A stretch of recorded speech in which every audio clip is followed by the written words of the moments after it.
Uma boa noite a todos. Sejam muito bem-vindos. É uma alegria estar aqui com vocês. Que Jesus possa nos envolver nessa noite de sexta-feira. E gostaria de saber se tem alguém aqui pela primeira vez hoje. Tem alguém? Seja muito bem-vindo, tá bom? Mais alguém? Não? Qual o seu nome? Jamilton. Ah, tá. Gente, ó, meu primeiro dia, tá? Me desculpem.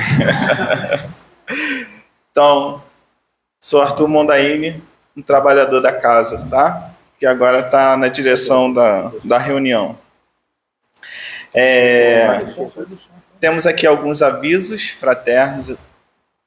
O primeiro deles é o celular. Pedir para que todos se atentem ao celular. Pedimos para que coloquem no modo avião, para que não atrapalhe, né, a nossa reunião, para que não disperse aqueles que estão aqui buscando reflexões.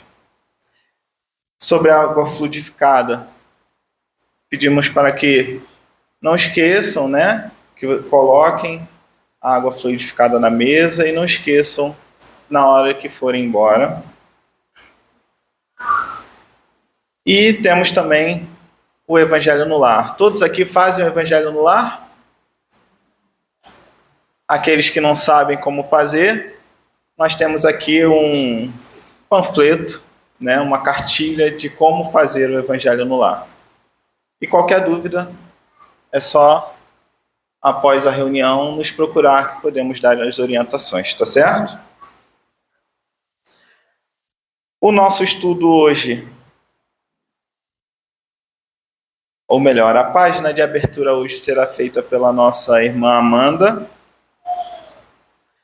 tá? E tem por título o Bem-aventurados os pacíficos. Bem-aventurados pacíficos. E o estudo será feito pelo nosso irmão Edilson, que está aqui conosco, tá certo? Amanda, fazer a nossa página. Boa noite. Do livro Ceifa de Luz, de Chico Xavier, pelo Espírito Emmanuel, no erguimento da paz. Bem-aventurados os pacificadores, porque serão chamados filhos de Deus. Jesus está em Mateus, capítulo 5, versículo 9. Efetivamente, precisamos dos artifícios da inteligência, habilitados a orientar o progresso das ciências no planeta.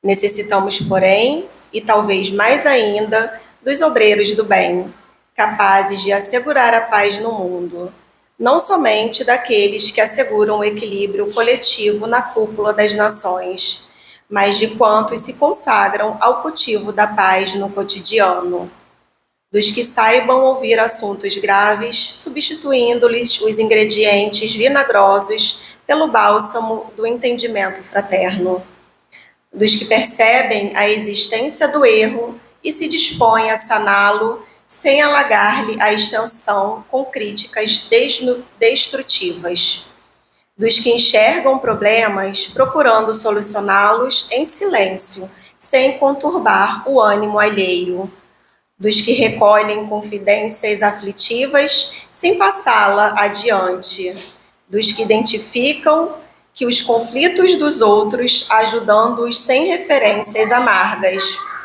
dos que desculpam ofensas, lançando-as no esquecimento, dos que pronunciam palavras de consolo e esperança, edificando fortaleza e tranquilidade onde estejam, dos que apagam o fogo da rebeldia ou da crueldade com exemplos de tolerância, dos que socorrem os vencidos da existência sem acusar os chamados vencedores, dos que trabalham sem criar dificuldades para os irmãos do caminho, dos que servem sem queixa, dos que tomam sobre os próprios ombros toda a carga de trabalho que podem suportar no levantamento do bem de todos, sem exigir a cooperação do próximo para que o bem de todos prevaleça.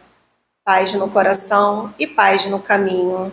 Bem-aventurados os pacificadores, disse-nos Jesus, de vez que todos eles agem na vida, reconhecendo-se na condição de fiéis e valorosos filhos de Deus. Graças a Deus. Muito obrigado. Então vamos elevar nossos pensamentos a Deus, a Jesus, agradecer por mais essa sexta-feira de reflexões sobre o Evangelho, que possamos estar abertos a todos os ensinamentos que serão trazidos pelo nosso irmão Edilson, que ele possa ser amparado no seu estudo, que todos consigam sair daqui melhor do que aqui chegaram, atendido nas suas necessidades íntimas, possam de alguma forma se sentirem confortados, amparados por Deus. Muito obrigado, Mestre, por tudo que nos oferece, hoje e sempre. Que assim seja, graças a Deus. E nosso irmão Edilson nos trará o tema Bem-aventurados os que são brandos e pacíficos, do Evangelho, capítulo 9. Obrigado, Edilson. Deixa eu me equipar aqui primeiro, né? Senão nada feito. Uma boa noite para todo mundo. Vamos lá. Tá todo mundo bem, né? Esse assunto é um assunto que merece atenção. A gente vai falar daquelas bem-aventuranças, mas especificamente a terceira bem-aventurança. Vocês se lembram, né? Sabem que são bem-aventuranças, né? Bem-aventuranças eram aqueles... Vocês lembram do Sermão do Monte? Todo mundo aqui já ouviu falar do Sermão do Monte, aquele movimento que Jesus se recolheu até um monte e conversou com uma porção de gente? Não? Bom, vamos relembrar então. Então foi esse o momento, né? Jesus se reuniu, chamou todos os discípulos, chamou uma porção de gente, foi até um monte, se recolheu e fez lá um sermão, né? E as bem-aventuranças foram aqueles conselhos que ele nos fez refletir, né? Que ele trouxe para que a gente refletisse, a gente está refletindo até hoje. A terceira bem-aventurança é aquela bem-aventurados os mansos e pacíficos, porque herdarão a terra, né? A primeira, bem-aventurados os pobres de espírito, os humildes, pois deles é o reino dos céus. A segunda, bem-aventurados os que choram, pois serão consolados, né? A gente vai falar hoje da terceira, bem-aventurados os mansos e pacíficos. Está no capítulo 9 do Evangelho segundo o Espiritismo, tá? Qual é a ideia, então, da bem-aventurança? A gente, sim, tem muita gente que interpreta a bem-aventurança, essa bem-aventurança dos mansos e pacíficos, como sendo sinônimo de ingenuidade, alguns de fraqueza, alguns de covardia, mas não é isso. Não é isso. Quando Jesus fala bem-aventurados os mansos, ele está falando de mansuetude, está falando de equilíbrio íntimo, está falando de um sentimento interior que nos traz serenidade, né? Serenidade é a cautela para a gente poder agir da forma mais ponderada possível, mais equilibrada possível. Bem-aventurados os mansos não é simplesmente uma pessoa que não reage às situações que são apresentadas para ela no dia a dia. Não é isso. Não é isso. Bem-aventurados os mansos significa você olhar com prudência para as coisas. Como Jesus disse também um pouco antes, né? Seres dóceis como as pombas e prudentes como as serpentes. A mansuetude, ela nasce num coração que quer o bem, um coração que quer o bem das pessoas, o melhor das pessoas. E aí, Jesus acrescenta nessa bem-aventurança a pacificidade. Bem-aventurados os mansos e pacíficos, como foi falado na página de preparo. O pacífico é aquele que não devolve o mal que fizeram. Não devolve o mal que fizeram para ele. Pacífico é aquele que observa as circunstâncias e age na medida do possível, com serenidade, com respeito a todas as pessoas. Manso e pacífico é aquela pessoa que guarda um sentimento de confiança. Ela confia. Ela tem esperança. É aquela pessoa que, mesmo atingida por outras pessoas, e isso pode acontecer de várias formas, né? A gente sabe disso, a gente vive, né, isso dia a dia, ela não quer se vingar, nem quer devolver da mesma forma que ela recebeu, não quer dar com a mesma moeda. É aquela pessoa que olha os acontecimentos, ela olha os acontecimentos da vida e ela quer encontrar, invariavelmente ali, em cada um desses acontecimentos, ela quer um aprendizado, ela quer aprender alguma coisa que possa ser útil para ela. Até mesmo nos problemas e nos sofrimentos. Ela quer encontrar ali alguma coisa que possa engrandecer a ela, né? Que possa fazer ela crescer, possa fazer ela amadurecer. Ela transforma as situações do dia a dia, as boas e as ruins, em situações que ela coloca, não somente assim, são experiências, mas não somente vivências. Ela experimenta aquilo de forma que possa crescer, de alguma forma. Na sequência das bem-aventuranças, o que eu falei para vocês aqui? Bem-aventurados os mansos e os pacíficos é a terceira, mas antes dela, bem-aventurados os humildes, os pobres de espírito, e logo depois, bem-aventurados os que choram, não foi isso? Então, assim, nessa sequência, bem-aventurados os pobres de espírito, os humildes, bem-aventurados os que choram, ou seja, aqueles que são resignados. E só um coração que se resigna é humilde o suficiente para desenvolver a mansuetude, né? Então, bem-aventurados os mansos e pacíficos, resumindo aqui, são aqueles que ponderam as situações e tentam ser cordiais e respeitosos em todas elas.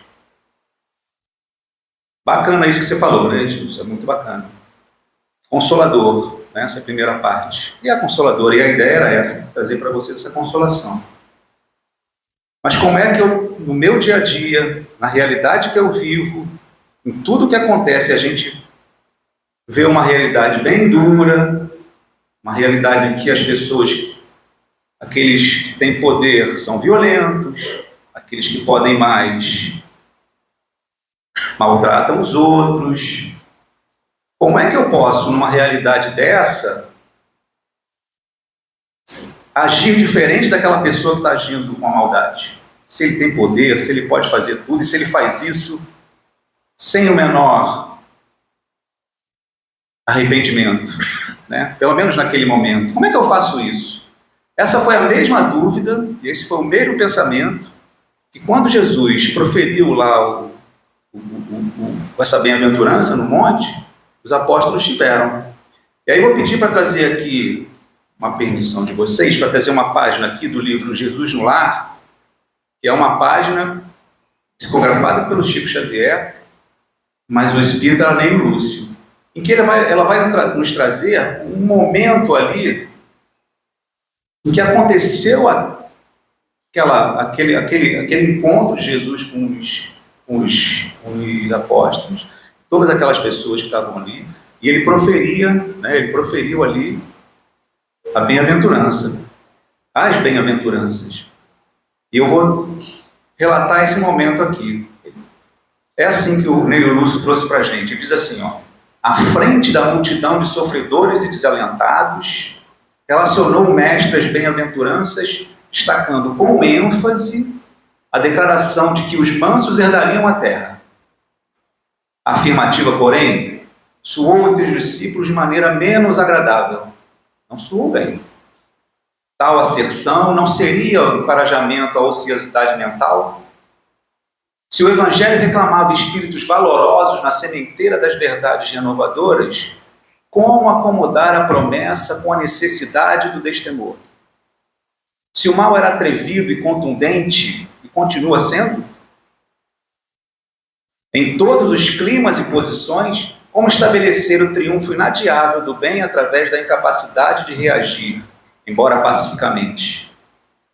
Nessas interrogações imprecisas, reuniu-se a Assembleia Familiar no domicílio de Pedro, Simão Pedro. Iniciados os comentários edificantes da noite, entreolhavam-se os discípulos entre a indagação e a curiosidade. O divino amigo parecia perceber os motivos da expectação em torno, mas esperava sereno que os seguidores se pronunciassem. Foi então que Judas, rompendo o véu do respeito que aureolava na presença do mestre, o inquiriu loquaz: Senhor, por que atribuíste aos mansos a posse final da terra? Os corações acovardados gozarão de semelhante bênção? Olha bem o entendimento de que Judas fez. Os incapazes de testemunhar a fé nos momentos graves de luta, nos momentos graves de luta e sacrifício, serão igualmente bem-aventurados?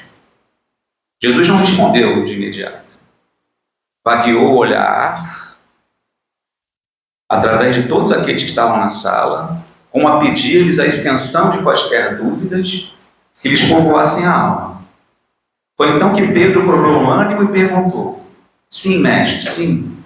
Se um malfeitor visitar minha casa, não devo recordar-lhe os imperativos do acatamento recíproco? Entregar-me-ei sem qualquer admoestação fraternal aos seus delituosos caprichos a pretexto de guardar a mansidão a que te referiste? O Cristo sorriu, como tantas vezes, e anunciou calmo: enganaram-se todos, naturalmente. Eu não fiz o elogio da preguiça que se mascara de humildade, nem da covardia que se veste de cordura para melhor acomodar-se às conveniências humanas. As criaturas que se afeiçoam a semelhantes artifícios sofrerão duramente instrumentos espirituais de que o mundo se utiliza para reajustar os caracteres tortuosos e indecisos. Jesus não estava falando de covardia, Jesus não estava falando de mascarar a humildade, ele estava falando de outro comportamento, e ele vai esclarecer. Exaltei na realidade a cortesia de que somos credores uns dos outros. Bem-aventurados os homens de trato ameno, que sabem usar a energia construtiva entre o gesto de bondade e o verbo da compreensão. Bem-aventurados os filhos do equilíbrio e da gentileza, que aprendem a negar o mal, sem ferir o irmão ignorante que os solicita sem saber o que pede. Abençoados os que repetem 1000 vezes a mesma lição, sem alarde, para que o próximo lhes aproveite a influenciação na felicidade justa de todos. Bem-aventurados aqueles que sabem tratar o rico e o pobre, o sábio e o inculto, o bom e o mal, com o mesmo espírito de serviço e entendimento, dando a cada um de conformidade com os seus méritos e necessidades, e deixando os sinais de melhoria, de elevação, bem-estar e contentamento por onde cruzam. Em verdade vos digo que a esses irmãos bem-aventurados, pertencerá o domínio espiritual da terra, porque todo aquele que acolhe o semelhante dentro das normas do amor e do respeito é senhor dos corações que se aperfeiçoam no mundo. Esclareceu Jesus nesse momento. Os apóstolos, ainda impactados com essa explicação, entenderam bem a mensagem de Jesus. Mas Jesus sabia que essa transformação não aconteceria de uma hora para outra. Essa transformação íntima que eu falei lá no começo, essa modificação que a gente está tentando implementar, né, em nosso ser, não é de uma hora para outra. Ele sabia disso, né? Ele sabia que isso não ia acontecer de uma hora para outra, e a gente também tem que, de alguma forma, entender isso, né? Isso demanda tempo, mas o que ele deixou claro, né, é que a marca dos espíritos esclarecidos, dos espíritos superiores, é a afabilidade e a doçura. Essa é a marca deles, né? E o trabalho do Evangelho, nesse sentido, O trabalho do Evangelho trazido por Jesus nunca foi de convencer as pessoas que aquilo dali era o certo. Sempre foi de converter as pessoas. E existe uma diferença nisso aí. Convencimento não é o suficiente para você entender que você precisa se transformar. A conversão efetiva, desde o primeiro dia do Evangelho, sempre foi e sempre vai ser o objetivo. Essa transformação, a gente pode ver, a literatura espírita nos traz vários exemplos de irmãos que se transformaram mesmo, desde o primeiro momento. Uns levando mais tempo, outro levando menos tempo, dependendo da sua vontade, dependendo do seu esforço. E a gente viu ali logo com Jesus, Maria de Madalena, né? A transformação moral que ela sofreu. A gente pode ver também no livro Brasil, Coração do Mundo, Pátria do Evangelho, a transformação de Longinos, aquele espírito que foi aquele que deu, digamos, o golpe final, né? Para que Jesus desencarnasse, e depois de muito tempo se dedicando, depois de convertido, veio a reencarnar no Brasil, a pessoa de Dom Pedro II, e muitos outros que a gente vê que vêm se convertendo e vêm se transformando. Ninguém vai adquirir brandura simplesmente porque acha que é um comportamento bonito. A gente tem que entender que isso é o melhor para nós. Essa conversão exige isso. Então, assim, precisa haver essa transformação interna. Só que essa transformação não acontece com o estalar dos dedos. E a gente continua achando que essas coisas vão acontecer com o estalar de dedos, de uma forma rápida, de uma forma fácil. Não vai ser dessa forma. Não vai ser. A gente fala de um mundo melhor, querendo que os outros se transformem, não querendo se transformar. O espírita fala muito, existe muito no meio espírita essa questão do mundo de regeneração, que vai ser um período em que a gente vai estar nele para depois chegar ao mundo ditoso, mas isso não vai acontecer com o estalar de dedos. A Terra, para conseguir, nosso orbe, né? Para ele receber a nossa espécie humana, demorou 4 bilhões e meio de anos, se transformando e se preparando para receber a nossa espécie.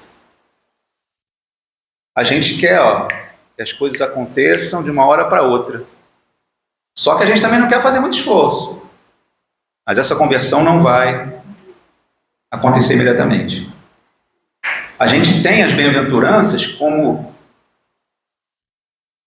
caminhos a serem seguidos, como roteiros a serem seguidos. Se a gente quer ser um espírito superior, e a gente não é, nós somos espíritos ainda inferiores, a gente tem que olhar para isso.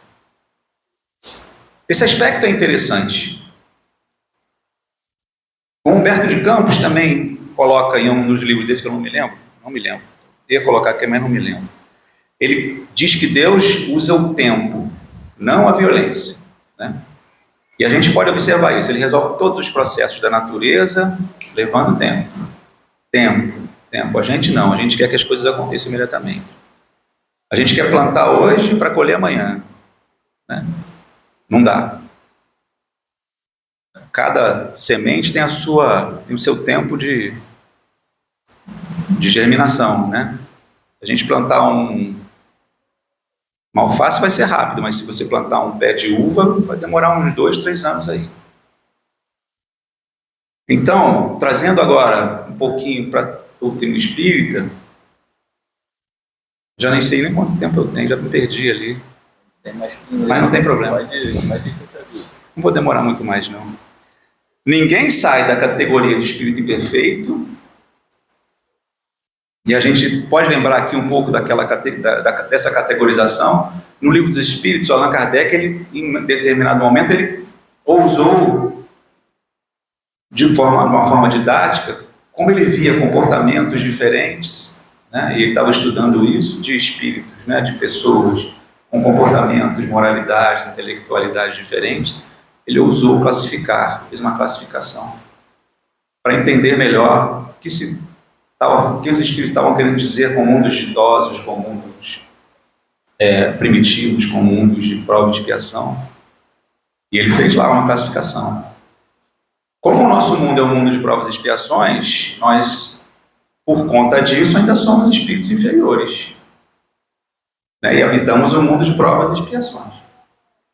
Então, não dá para a gente se transformar, né, de uma hora para outra de espírito inferior em espírito superior. Muito menos em espírito puro, né? A gente vê vários exemplos disso, e mais uma vez, para que isso aconteça demanda tempo. No livro Libertação, tem um exemplo bom, em que temos ali um espírito, o nome dele era Gregório, e a mãe gostava muito dele, né? Mas ele era um espírito muito endurecido, muito revoltado, muito chateado, e ele estava numa situação muito difícil naquele momento. Mas a mãe dele vai ao encontro de um benfeitor, o nome dele era Clarencio, dizendo que ela estava, eu até anotei aqui, ela estava percebendo que a alma desse filho querido dela estava apresentando sinais de tédio, depois de estar há uns 700 anos em regiões umbralinas, em regiões de sofrimento, né? Estava começando a ficar chateado depois de 700 anos. Então, não dá para a gente imaginar que as coisas aconteçam de uma hora para outra, que a gente vai ter um mundo melhor de uma hora para outra. E a gente perceber que precisamos ser nós os agentes dessa transformação, transformando em nós mesmos, sendo mansos e pacíficos, para que isso possa acontecer. Mas as pessoas não têm ainda, né, muitos de nós ainda querem, né, que a coisa seja rápida. Não vai ser. Mas voltando um pouquinho lá ao começo, e eu vou finalizar já, o fato é que os processos do mal, tudo aquilo que é ruim, em algum momento, pode ser em médio ou de longo prazo, isso vai esgotando o nosso espírito, né? E vai nos deixando cada vez mais suscetíveis a essa transformação. Sair dessa situação, querer sair dessa situação de ignorância, de maus sentimentos, de sofrimento, para ir para uma situação melhor. Isso é inevitável, né? Isso está bem claro lá no Livro dos Espíritos, pelo estudo da lei do progresso. A gente vai sair da situação que nos encontramos, mas precisamos fazer força para isso. Então, voltando lá para o começo, voltando para o que Jesus quis dizer, né, quando proferiu lá a sua bem-aventurança no que se refere aos brandos e pacíficos, o manso não é a pessoa fraca que se acovarda diante da violência e da ignorância. Ele não é essa pessoa. Ele só não quer ferir com o mesmo ferro que ele foi ferido. Ele usa de prudência, ele usa de inteligência, ele usa de todos os recursos que ele tem, da inteligência, para poder dar a melhor resposta para aquela situação. Mas ele não vai agir igual. Ele, no final das contas, é o forte que entendeu que tudo no universo tem o seu tempo de maturação, tem o seu tempo de acontecer. E isso também vale para o nosso esclarecimento, para a nossa libertação dos nossos sentimentos mais egoístas, dos piores sentimentos que a gente tem, E eu espero que a gente hoje saia daqui entendendo que nós é que temos que ser esses agentes de transformação. Nós é que temos que nos converter. Nós é que precisamos ser os mansos, se nós quisermos um mundo melhor, independente do que os outros fazem, independente de como os outros agem, independente se ele age de uma forma equivocada comigo, se ele me maltrata, se ele me bate, e a gente tem que relevar isso. Finalmente, eu posso dar um exemplo, só para finalizar mesmo. Vocês sabem quem é Gandhi, não sabem? Então, Gandhi, ele era um pacifista, e ele foi um dos responsáveis, talvez o maior responsável, pela libertação, pela independência da Índia do Império Inglês, né? E ele, em vários momentos, ele militava, né? Em um desses momentos, acho que está no filme, não sei se vocês viram o filme, no filme ele está num desses momentos de militância, vem um soldado inglês e dá um soco na cara dele sem ter feito nada. Ele se levanta, o soldado inglês dá outro soco e pergunta para ele: quem te ensinou a ser covarde desse jeito? Aí ele levanta e responde: esse homem que está aí na cruz, que está no seu pescoço. Só que ele falou isso com tanta força moral que o soldado começou a chorar. Eu acho que é isso que a gente tem que buscar. Se a gente quer um mundo melhor, a gente tem que entender o que Jesus quis dizer e buscarmos ser brandos e pacíficos. Um abraço. Obrigado, gente. Muito obrigado, Edilson.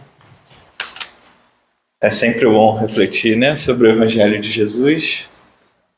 E eu vou pedir para que você faça a nossa prece final, por favor. Vamos lá.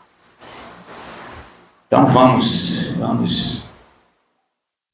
já tão sintonizados com os pensamentos do nosso Mestre, nosso irmão maior Jesus. Agradecemos, irmão, por todas as bênçãos que nos foram concedidas na noite de hoje, pela possibilidade de aqui estarmos juntos, refletindo sobre todos esses ensinamentos que o Evangelho nos traz, sobre a necessidade de buscarmos cada vez mais o nosso aperfeiçoamento moral,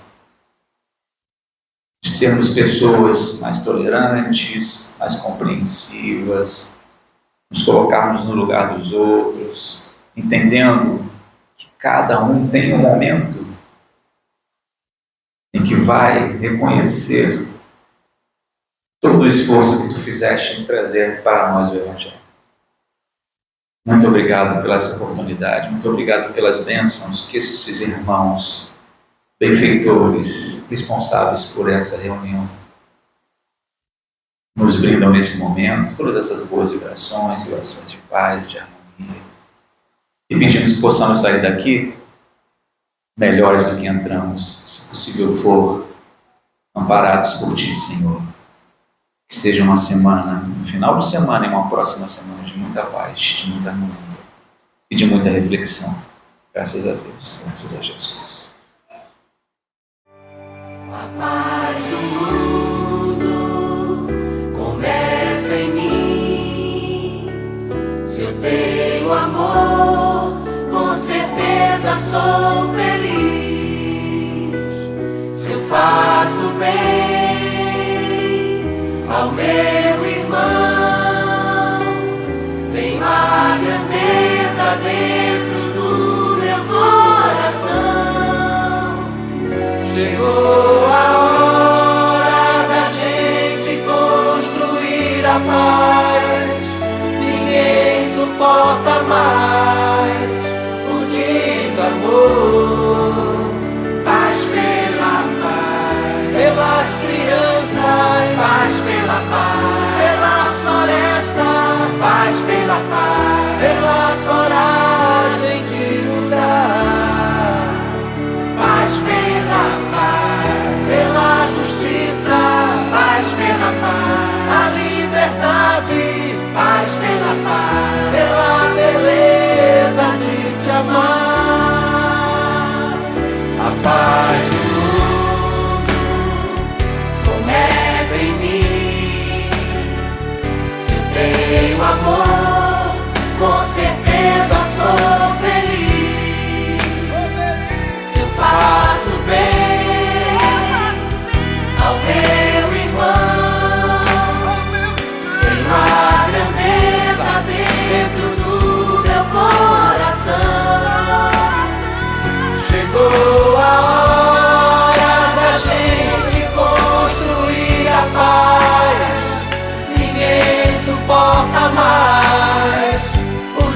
Faz pela paz, pelas crianças, faz pela paz.